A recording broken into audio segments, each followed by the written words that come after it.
Do you ever feel like you're backpedaling even though you're following the rules? You work long hours, tolerate your boss, you get an annual raise, and you try to save money and budget wherever you can. Clearly, you're working the known system for financial success, but something is very wrong. The rules are not working. The system has broken down. You're barely making ends meet, let alone getting ahead. And retirement? Forget it. You're living day by day. You want to build financial security and wealth, but it's just not happening. So where exactly has playing by the rules gotten you? If you can change your outlook, change some of your values, and change your rules, you'll find there's a whole other set of rules out there that are more conducive for people who want to be rich. Financial expert, educator, successful investor, and best-selling author Robert Kiyosaki is about to give you the information you need to implement a realistic, achievable plan of building and growing wealth. Kiyosaki is the New York Times best-selling author of, among other books, Rich Dad, Poor Dad. To date, the series has sold 20 million plus copies worldwide. Today, Kiyosaki shares his revolutionary wisdom with you, just as his rich dad shared it with him. It's information that can take you from working for money to your money working for you. Information that can set you free. The story of Rich Dad, Poor Dad is really a story of two different fathers with two different sets of values and completely different sets of advice. So I don't mean to insult anybody or, to damage your values, but really that was the difference. For example, my poor dad always said, go to school, get good grades, get a high-paying job, work hard, live below your means, save money, get out of debt, have a good retirement plan. And that was my poor dad's values. My rich dad said, you probably won't get rich doing that way because very few people get rich following that plan. But you thought saving money made you money.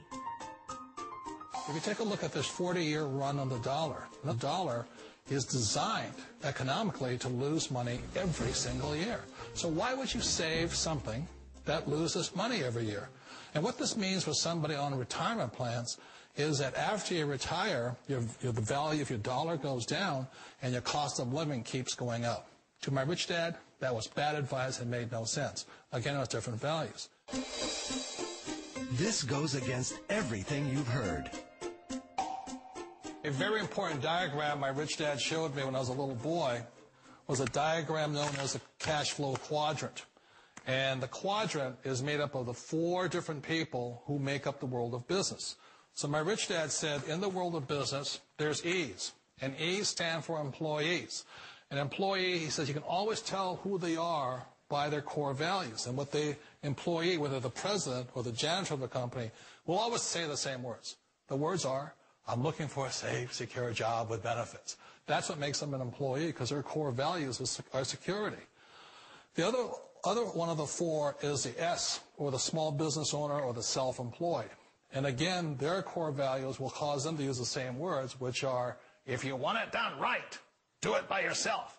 S means they're also solo. They're generally one-person act, or they operate by themselves. On the right side of the quadrant are the B's. And what Rich Dad said the B stood for was big business, or like Bill Gates. Forbes defines big business as 500 employees or more. And their words are different. They say, I'm looking for a good system, a good network, and the smartest people I know to help run my business. So they're unlike the S. They don't want to run the company by themselves. They want smart people to run their companies for them. And then the fourth of the quadrant is the I, and I stands for investor. These are people who have money work hard for them. These people are people who have people work hard for them. And these are the people that work hard for the rich here. So early on in my life, it was my poor dad who always said to me, Robert, go to school and so get a high-paying job. And so my poor dad's core value was to be an employee. He wanted job security, promotions, a steady paycheck, and all this. And so it was my rich dad who said to me, he says, Robert, if you really want to be rich, learn to build businesses. It made more sense to him to work hard to build a business, something you owned and something you could pass on for generation to generation to your kids. Whereas my poor dad said work hard, but my rich dad said, why would you work hard for something you'll never own and you can get fired from right away? Again, that was a difference in values. So my rich dad suggested I learn how to be a business owner and learn how to be an investor. And that's one of the big differences. On this side of the quadrant, these people here work for security. They work for money also. On this side over here, their key value that they want is they want freedom. They don't want to have to work at a job anymore. They don't want to have to work for the rest of their lives. So the beauty of building a business and learning how to invest is very simply that this is passive income. You work hard for a few years, but possibly for the rest of your life, income keeps flowing to you.